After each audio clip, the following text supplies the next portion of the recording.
नमस्कार साथियों, स्वागत है आपका अपने YouTube चैनल दातार क्लासेज में। तो राजस्थान की आर्थिक समीक्षा 2022-23 हम डिस्कस कर रहे थे और इसमें हमने तीसरा चैप्टर ग्रामीण विकास एवं पंचायती राज स्टार्ट किया था। पहला पार्ट ग्रामीण विकास से संबंधित प्रमुख योजनाएं हमने डिस्कस कर ली थी फर्स्ट पार्ट में। आज की वीडियो में हम डिस्कस करेंगे पंचायती राज और इससे रिलेटेड जितने भी स्कीम्स हैं उनके बारे में। तो चलिए स्टार्ट करते हैं वीडियो को। तो अनुच्छेद 243 इसके अंदर पंचायती राज का प्रावधान है। ठीक है, कौन से अनुच्छेद के अंदर है पंचायती राज का प्रावधान? 243 नंबर के अनुच्छेद के अंदर पंडित जवाहरलाल नेहरू ने ये त्रिस्तरीय पंचायती राज व्यवस्था, जिसके अंदर आता है जिला परिषद, पंचायत समिति और ग्राम पंचायत। ठीक है, तो इसकी शुरुआत की थी 2 अक्टूबर 1959 से। ठीक है, 2 अक्टूबर 1959 को स्टार्ट की थी। और कहाँ से स्टार्ट की थी? बगदरी गांव है नागौर के अंदर, वहाँ से स्टार्ट की थी। पंचायती राज की जो त्रिस्तरीय पंचायती राज व्यवस्था है उसकी शुरुआत। वित्त आयोग जो है इसका प्रावधान अनुच्छेद 280 के अंदर है और इसका गठन जो किया जाता है वो राष्ट्रपति के द्वारा किया जाता है। ठीक है, वित्त आयोग के बारे में अनुच्छेद आर्टिकल 280 के अंदर है इसका प्रावधान और राष्ट्रपति के द्वारा इसका गठन किया जाता है। 15वां वित्त आयोग है, इसके अध्यक्ष है NK सिंह और ये इसकी अवधि है 2020 से लेके 2024-25 तक। तो लगभग मतलब 5 साल के लिए है ये 15वां वित्त आयोग। इसके अध्यक्ष कौन है? NK सिंह है। अन्य सदस्य कौन है इसके? अजय नारायण झा, इनको लगाया गया है शक्तिकांत दास के स्थान पर। अनूप सिंह है, रमेश चंद है और अशोक लाहिड़ी है। तो 15वां वित्त आयोग के अध्यक्ष पूछ सकते हैं कि कौन है? NK सिंह है। अवधि कब से कब तक है? 2020-21 से 2024-25 तक।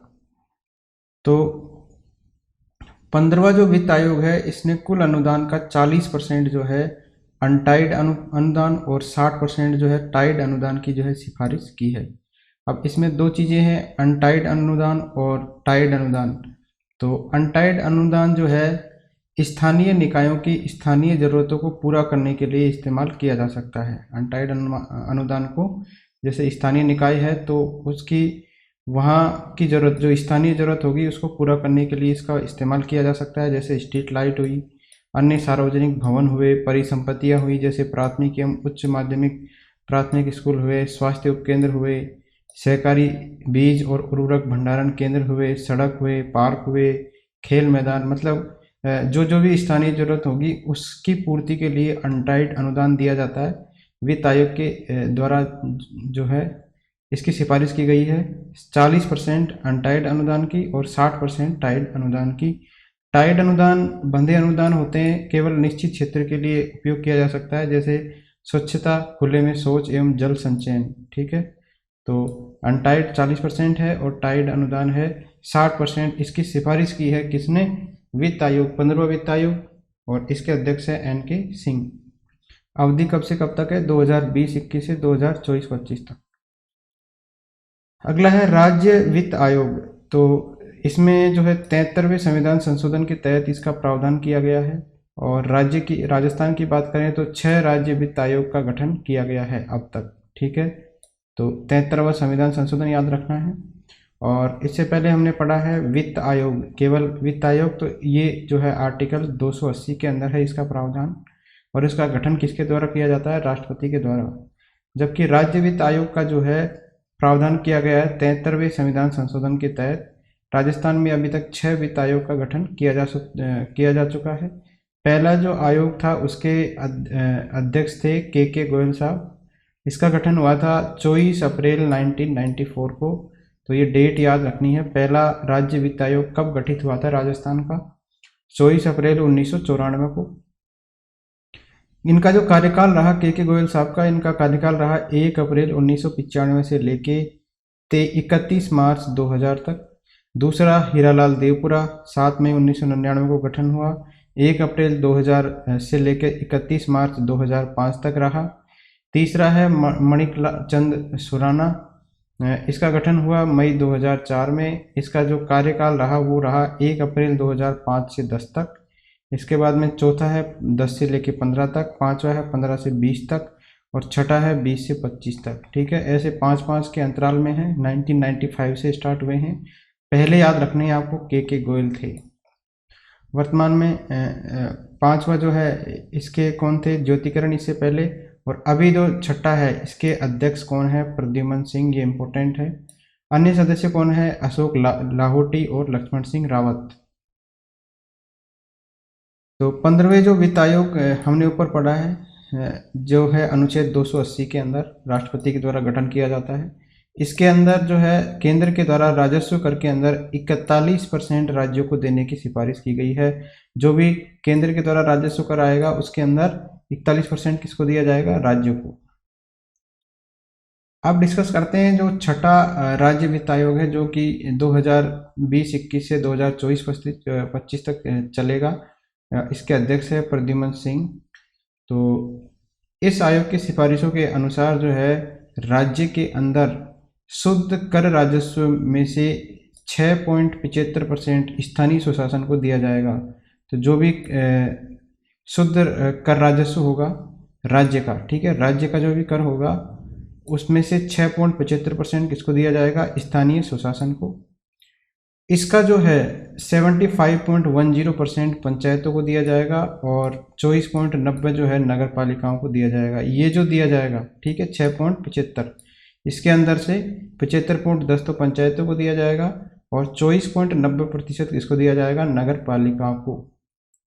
तो पंचायतों की राशि का 5% जो है जिला परिषद को, 20% दिया जाएगा पंचायत समिति को और 75% दिया जाएगा ग्राम पंचायतों को। तो ये डाटा याद रखना है आपको, कितना कितना परसेंट दिया जाएगा। तो पंचायतों को ये जो 75.10 राशि दी जा रही है, ठीक है, राजस्व का कर आया उसके अंदर से अपन ने दिया है 6.75% स्थानीय स्वशासन को। अब ये 6.75 जितना भी रहा इसका 75.10% दिया गया है पंचायतों को। अब ये जो 75.10 पंचायतों को जो आया है इसके अंदर से 5% दिया जाएगा जिला परिषद को, 20% दिया जाएगा पंचायत समिति को और सबसे ज़्यादा 75% दिया जाएगा ग्राम पंचायत को। तो वर्ष 2020-21 एवं 21-22 की सिफारिशों के अनुसार अनुदान की जो 55% राशि है इसका उपयोग मूलभूत विकास कार्यों के लिए किया जाएगा। जो भी सब्सिडी दी जाएगी तो मूलभूत विकास कार्यों के लिए इसका उपयोग किया जाएगा। 40% राशि का उपयोग किया जाएगा राष्ट्रीय और राज्य प्राथमिकता योजनाओं को लागू करने के लिए और शेष 5% राशि जो है विभिन्न कार्यों और कार्यक्रमों के क्रियान्वयन के प्रोत्साहन के लिए की जाएगी। तो 45 और 55 ये हो गए 100%। तो जो भी 100% राशि दी जाएगी उसमें से 55% है मूलभूत विकास कार्यों के लिए, 40% है राष्ट्रीय और राज्य प्राथमिकता योजनाओं को लागू करने के लिए राष्ट्रीय स्तर की, और 5% राशि का उपयोग है विभिन्न जो कार्य है, अदर कार्य है, उनके क्रियान्वयन के प्रोत्साहन के लिए। तो 55, 40 और 5% का अनुपात रहेगा इसका। अब देख लेते हैं महत्वपूर्ण योजनाएं कौन कौन सी है पंचायती राज से संबंधित। तो ये है, पहली योजना है स्वच्छ भारत मिशन ग्रामीण, 2014 2 अक्टूबर को प्रधानमंत्री जी के द्वारा शुरू की गई है। और वर्तमान की बात करें तो जल शक्ति मंत्रालय इसको संचालित कर रहा है। पहला चरण चला इसका 2014 से लेकर 19 तक। उद्देश्य क्या है इसका? भारत को खुले में शौच से मुक्त करना इसका उद्देश्य है। और राजस्थान जो है मार्च 2018 के अंदर खुले में शौच मुक्त हो गया। कब हुआ है? मार्च 2018 में। लागू कब हुई थी ये स्कीम? ये मिशन स्टार्ट हुआ था 2 अक्टूबर 2014 में और 4 सालों में ही राजस्थान जो है खुले में शौच मुक्त हो गया। इसका दूसरा चरण चलाया जा रहा है 2020-21 से लेके 2024-25 तक। और इसका उद्देश्य क्या है? जो भी ODF हुए हैं, ओपन डेफिकेशन फ्री, जो भी गांव हुए हैं उनकी स्थिति को बनाए रखना, ठीक है। और इसके अलावा ठोस और तरल कचरा का प्रबंधन करना इसका उद्देश्य है। 2020-21 से 2024-25 तक दूसरा चरण है और पहला चरण चला 2014 से लेके 19 तक। इसके अंदर जो प्रावधान है वो क्या क्या किए गए हैं? इसमें व्यक्तिगत शौचालय का निर्माण है एक तो, और इसके अंदर जो है 12,000 रुपये की प्रोत्साहन राशि इसके अंतर्गत दी जा रही है BPL और APL परिवारों को। और ये जो 12,000 रुपये दिए जाएंगे इसमें केंद्र का रेशियो है 60% और राज्य का रेशियो है 40, ठीक है। 60:40 के रेशियो में ये 12,000 की राशि प्रोवाइड की जाएगी। इसी के अंदर दूसरा प्रावधान है सामुदायिक स्वच्छता केंद्र का निर्माण करना, और इसके लिए ग्राम पंचायत को जो है 3 लाख रुपए प्रोवाइड कराए जाएंगे। इसमें जो 70% राशि जो है ये है स्वच्छ भारत मिशन के तहत, और 30% राशि दी जाएगी 15वें वित्त आयोग से। ठीक है, टाइड जो अनुदान है उसके आधार पे, टाइड में जिसमें 60% रहता है, ठीक है, अनटाइड क्षेत्र में 40% है और टाइड में है 60%। तो जो 60% वाला है उसके अंदर से 30% राशि दी जाएगी सामुदायिक स्वच्छता केंद्र के निर्माण के लिए, और ये दिए जाएंगे 3 लाख रुपए हर ग्राम पंचायत को। तो सामुदायिक स्वच्छता केंद्र खोला जाएगा एक तरीके से। नेक्स्ट है तीसरा प्रावधान है इसके अंदर ठोस और तरल कचरा प्रबंधन। इसके अंदर भी 70% राशि दी जाएगी स्वच्छ भारत मिशन के तहत, और 30% राशि दी जाएगी 15वें वित्त आयोग से। तो ये 3 प्रावधान है इसके अंतर्गत। जो स्वच्छ भारत मिशन ग्रामीण है इसके तहत 2014 से स्टार्ट हुई है, 2014 से 19 तक पहला चरण चला, 2020 से जो है 25 तक, 2020-21 से 2024-25 तक दूसरा चरण चलेगा। और इसके अंदर 3 प्रावधान है, व्यक्तिगत शौचालय, सामुदायिक स्वच्छता केंद्र, और तीसरा है ठोस एवं तरल कचरा प्रबंधन। तो व्यक्तिगत शौचालय के लिए 12,000 रुपये दिए जाएंगे, केंद्र के द्वारा 60%, राज्य के द्वारा 40%। सामुदायिक स्वच्छता केंद्र के लिए 70% राशि दी जाएगी स्वच्छता भारत मिशन के तहत, और 30% राशि जो है 15वें वित्त आयोग के तहत दी जाएगी, जो टाइड अनुदान दिया जाता है उसके तहत। तीसरा है ठोस एवं तरल कचरा प्रबंधन। इसके अंदर भी 70% राशि दी जाएगी स्वच्छ भारत मिशन के तहत, और 30% राशि दी जाएगी 15वें वित्त आयोग से। नेक्स्ट है पंचायत पुरस्कार। जो ये पुरस्कार स्टार्ट हुए हैं वो 2010-11 से स्टार्ट हुए हैं पंचायत पुरस्कार, और भारत सरकार के द्वारा जो प्रतिवर्ष राष्ट्रीय पंचायत दिवस है 24 अप्रैल को मनाया जाता है, क्योंकि 24 अप्रैल 1959 से ही जो है स्टार्ट हुई थी ये व्यवस्था। तो पंचायत पुरस्कार जो है 2010-11 से स्टार्ट किए गए हैं, और इसके अंदर जो प्रमुख पुरस्कार है वो है दीनदयाल उपाध्याय पंचायत सशक्तिकरण पुरस्कार। यह जो है राज्य की 1 जिला परिषद को दिया जाता है, 2 पंचायत समिति को दिया जाता है, और 5 ग्राम पंचायतों को दिया जाता है। किस किस को दिया जाता है, इंपॉर्टेंट है ये पुरस्कार। दीनदयाल उपाध्याय पंचायत सशक्तिकरण पुरस्कार 1 जिला परिषद को दिया जाता है, 2 पंचायत समिति को, और 5 ग्राम पंचायतों को। 2022 का जो है ये दिया गया है झुंझुनू जिला परिषद को। इसके बाद में पंचायत समिति जो 2 को मिलेगा वो है सलूम्बर उदयपुर और चिड़ावा झुंझुनू, इन दोनों को दिया गया है पंचायत समिति। और 5 ग्राम पंचायतें इसमें चित्री डूंगरपुर, कतीसोर डूंगरपुर, खाखत उदयपुर, और कुंदनपुर कोटा, और बाकरा झुंझुनू। तो आपको इसके अंदर जिला परिषद और पंचायत समिति याद रखनी है कि जिला परिषद है झुंझुनू जिला परिषद, और पंचायत समिति है सलूम्बर और चिड़ावा। नेक्स्ट है इसी के अंतर्गत दूसरा पुरस्कार है नानाजी देशमुख राष्ट्रीय गौरव ग्राम सभा पुरस्कार। ये जो है ग्राम सभा के अच्छे कार्य के लिए राज्य की 1 ग्राम पंचायत को दिया जाता है। कौन सा पुरस्कार है ये, नानाजी देशमुख राष्ट्रीय गौरव ग्राम सभा पुरस्कार। इसकी जो पुरस्कार की राशि होती है वो होती है 10 लाख रुपए, और इस बार का जो ये पुरस्कार दिया गया है वो दिया गया है बासथुनी 12 को। ठीक है, इंपॉर्टेंट है ये, इसको याद कर लीजिए। बासथुनी 12 इसको दिया गया है नानाजी देशमुख राष्ट्रीय गौरव ग्राम सभा पुरस्कार। इसके ऊपर पढ़ा था हमने दीनदयाल उपाध्याय पंचायत सशक्तिकरण पुरस्कार, तो ये दिया गया था कौन सी, झुंझुनू जिला परिषद को। तीसरा पुरस्कार है इसी के अंतर्गत ग्राम पंचायत विकास योजना पुरस्कार। ये पुरस्कार हुआ है 2019 से शुरू, और राज्य की 1 ग्राम पंचायत को ये दिया जाता है ग्राम पंचायत विकास योजना पुरस्कार। ठीक है, और इसमें जो पुरस्कार की राशि होती है वो 5 लाख रुपए होती है। इस बार का जो 2022 का दिया गया है ये दिया गया है गंगचाना 12 को। तो 12 की दोनों है ये, बासथुनी 12 और गंगचाना 12। बासथुनी 12 को दिया गया है नानाजी देशमुख वाला पुरस्कार, राष्ट्रीय गौरव ग्राम सभा पुरस्कार, और गंगचाना 12 को दिया गया है ग्राम पंचायत विकास योजना पुरस्कार। नेक्स्ट है बाल हितैषी ग्राम पंचायत पुरस्कार। ये पुरस्कार जो है बाल बच्चों के हित में कार्य करने के लिए राज्य की 1 ग्राम पंचायत को दिया जाता है। इसके अंदर भी 5 लाख रुपए की राशि है, और 2022 का दिया गया है दिलोई झुंझुनू को। ठीक है, तो ये तीनों याद रख लीजिए आप, मतलब इम्पोर्टेंट है ये। तो पहला था दीनदयाल उपाध्याय पंचायत सशक्तिकरण पुरस्कार, ये दिया गया था झुंझुनू जिला परिषद को 2022 का, और इसमें 2 पंचायत समितियां थी, सलूम्बर उदयपुर और चिड़ावा झुंझुनू। दूसरा पुरस्कार हमने पढ़ा है नानाजी देशमुख राष्ट्रीय गौरव ग्राम सभा पुरस्कार। नानाजी देशमुख ये दिया गया है बास्थूनी बारा को, और ये ग्राम पंचायत को ही दिया जाता है। इसके अंदर ज़्यादा अमाउंट है, 10 लाख रुपए दिया जाता है। इसके अलावा 5-5 लाख रुपए है। ग्राम पंचायत का विकास योजना पुरस्कार दिया गया है गंगचाना बारा को, इसके अंदर अमाउंट है 5 लाख। और लास्ट हमने पढ़ा है बाल हितैषी ग्राम पंचायत पुरस्कार, तो दिलोई झुंझुनू इसको दिया गया है ये। नेक्स्ट हमारी स्कीम है ग्राम पंचायत विकास योजना। तो ये जो है 2015 के अंदर पंचायती राज मंत्रालय भारत सरकार के द्वारा स्टार्ट की गई है। ग्राम पंचायत विकास योजना 2015 में स्टार्ट हुई है।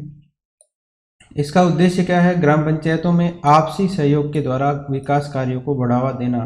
ठीक है, तो ग्राम पंचायतों के अंदर आपसी सहयोग के द्वारा बढ़ावा देना इसका उद्देश्य है। और इस योजना के तहत भारत सरकार के द्वारा 2 अक्टूबर से लेके और 31 जनवरी तक संपूर्ण भारत में सबकी योजना सबका विकास अभियान चलाया जाता है। कब से कब तक चलाया जाता है? अक्टूबर से लेके 31 जनवरी तक। और इसके लिए एक पोर्टल बनाया गया है, उसका नाम है ई ग्राम स्वराज पोर्टल। तो ये किस योजना के क्रियान्वयन के लिए बनाया गया है? तो ग्राम पंचायत विकास योजना के क्रियान्वयन के लिए ये पोर्टल बनाया गया है, ई Gram Swaraj portal. Next scheme है स्वामित्व योजना। ये जो स्टार्ट हुई है, ये स्टार्ट हुई है 24 अप्रैल 2020 से। इसका उद्देश्य क्या है? गांव का ड्रोन के द्वारा सर्वे करके ग्रामीण भारत के लोगों को उनकी संपत्ति का मालिकाना हक दिलाना। तो जो भी जिसकी जितनी प्रॉपर्टी होगी उसका ड्रोन द्वारा सर्वेक्षण किया जाएगा स्वामित्व योजना के अंदर, इतना ही याद रखना है। 24 अप्रैल 2020 से ये स्टार्ट हुई है। अगला जो अभियान है वो है राष्ट्रीय ग्राम स्वराज अभियान। ये स्टार्ट हुआ 2018-19 से, और इसका उद्देश्य है पंचायत क्षमता का संवर्धन करना। केंद्र और राज्य का इसमें अनुपात है 60:40। इसका नया नाम है पुनरुत्थान राष्ट्रीय ग्राम स्वरोजगार अभियान। ठीक है, कब से स्टार्ट हुआ है? 2018-19 से। और ये कब तक चलेगा? राष्ट्रीय ग्राम स्वराज अभियान 31 मार्च 2026 तक ये संचालित किया जाएगा। स्टार्ट हुआ है 2018-19 से, चलेगा 2026 तक। अगला है विलेज मास्टर प्लान। ये जो है आगामी 30 वर्षों के लिए शिक्षा हुई, खेल पार्क हुए, सरकारी भवन हुए आदि के लिए भूमि आवंटन का प्लान तैयार किया जाता है विलेज मास्टर प्लान में। और राजस्व विभाग और पंचायती राज विभाग मिलकर ये कार्य कर रहे हैं। कौन कौन से डिपार्टमेंट? राजस्व विभाग है और पंचायती राज विभाग है। पहले जो है ग्राम पंचायत प्लान को मंजूरी देगी, फिर जो है ग्राम सभा इसका अनुमोदन करेगी। अगला है अंबेडकर भवन निर्माण। तो इसकी जो है बजट घोषणा 2019-20 में जो है इसकी घोषणा हुई है 2019-20 में अंबेडकर भवन के अंदर। तो अंबेडकर भवन कहाँ बनाया जाएगा? ये सभी पंचायत समितियों के अंदर बनाया जाएगा। एक तो नगर पालिका, नगर परिषद और नगर निगम के मुख्यालय जो हेडक्वार्टर होंगे उनको छोड़कर सब जगह जो है अंबेडकर भवन का निर्माण किया जाएगा। 2019-20 के बजट में इसकी घोषणा हुई है। अगला अभियान है प्रशासन गांव के संग अभियान। ये स्टार्ट हुआ 2 अक्टूबर 2021 से, और इसके अंदर क्या किया जाता है कि कैंप लगाए जाते हैं, और कैंप के अंदर जो है ग्रामीणों की समस्याओं का समाधान किया जाता है। नेक्स्ट स्कीम है प्रधानमंत्री कृषि सिंचाई योजना, वाटरशेड कंपोनेंट जिसको अपन बोलते हैं WC। तो integrated watershed management programme IWMP जलग्रहण विकास कार्यों के माध्यम से भूमि के उपचार के लिए वर्ष 2009-10 में जो है ये स्टार्ट हुआ किया गया IWMP। और IWMP जो है इसके तहत स्वीकृत परियोजनाएं जो है 2015-16 से प्रधानमंत्री कृषि सिंचाई योजना जो है वाटर कंपोनेंट के तहत चलाई जा रही है। मतलब IWMP स्टार्ट पहले ही हो गया था 2009-10 के अंदर, लेकिन 2015-16 से हमारी योजना आई है प्रधानमंत्री कृषि सिंचाई योजना। इसके अंतर्गत जो है IWMP जो है इसके तहत चलाई जा रही है। 1 अप्रैल 2022 से ये डेट है, इससे इसका सेकंड वर्जन जो पहले ये चल रही थी 2015-16 से प्रधानमंत्री कृषि सिंचाई योजना, इसका जो 2.0 वर्जन जो है शुरू किया गया है 1 अप्रैल 2022। ग्रामीण आधारभूत संरचना की बात करें तो राजस्थान के अंदर ग्रामीण सड़कों की लंबाई कितनी है? तो ये लंबाई है 1,86,462.10 किलोमीटर की सड़कों की लंबाई है। कुल गांव है 43,264 2011 की जनगणना के अनुसार। और राजस्थान के जो है 88.39% गाँव जो है सड़कों से जुड़े हुए हैं। और कितने गांव हो जाएंगे ये? 38,239। टोटल गांव कितने हैं? 43,264। इसमें से 88.39% मतलब 38,239 गांव जो है सड़कों से जुड़े हुए हैं। विद्युतीकृत गांवों की बात करें तो राजस्थान के विद्युतीकृत गांव है 43,965।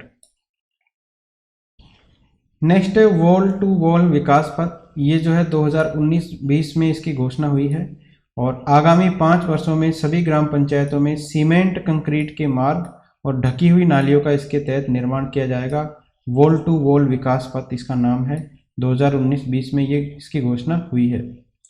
नेक्स्ट है प्रधानमंत्री ग्राम सड़क योजना थर्ड। तो इसके तहत जो है 8,662.50 किलोमीटर लंबाई की मुख्य ग्रामीण सड़कों का चयन करके उनका उन्नयन और सुदृढ़ीकरण किया जाएगा। जो है ये ग्राम सड़क योजना थर्ड के तहत कितनी लंबाई की है? ये 8,662.50 किलोमीटर लंबाई की सड़कों का उत्थान किया जाएगा। नेक्स्ट है ग्रामीण गैर कृषि विकास एजेंसी, जिसको अपन बोलते हैं रूडा। रूडा जो है इसकी स्थापना हुई नवंबर 1995 के अंदर। उद्देश्य क्या है? ग्रामीण गैर कृषि क्षेत्र को बढ़ावा देना, कृषि क्षेत्र के अलावा जो भी फील्ड है उसको बढ़ावा देना।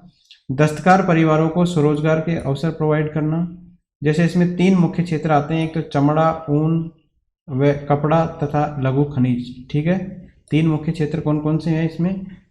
चमड़ा है, ऊन और कपड़ा है और लघु खनिज है। तो पोकरण हुआ, पोकरण पोट्री है, ब्लू पोट्री है जयपुर की, सांगानेर प्रिंट है, बगरू प्रिंट है, कोटा डोरिया आदि हस्तशिल्पियों के लिए रूडा जो है इसने जीआई टैग प्राप्त कर लिया है। ठीक है, रूडा कब से स्टार्ट हुआ है? ये रूडा की स्थापना हुई थी 1995 में और गैर कृषि विकास एजेंसी है। 3 मुख्य क्षेत्र है इसके, चमड़ा, ऊन और कपड़ा और लघु खनिज। इतना ही याद रखना है। जीआई टैग किस किस के लिए प्राप्त किया है इसने? Pokaran pottery, blue pottery, Sanganer print, Bagru print, Kota Doria. ठीक है, इनके लिए जो है जीआई टैग प्राप्त किया है रूडा ने। तो ये था थर्ड चैप्टर। नेक्स्ट वीडियो में हम डिस्कस करेंगे चैप्टर नंबर 4 औद्योगिक विकास। Thank you friends.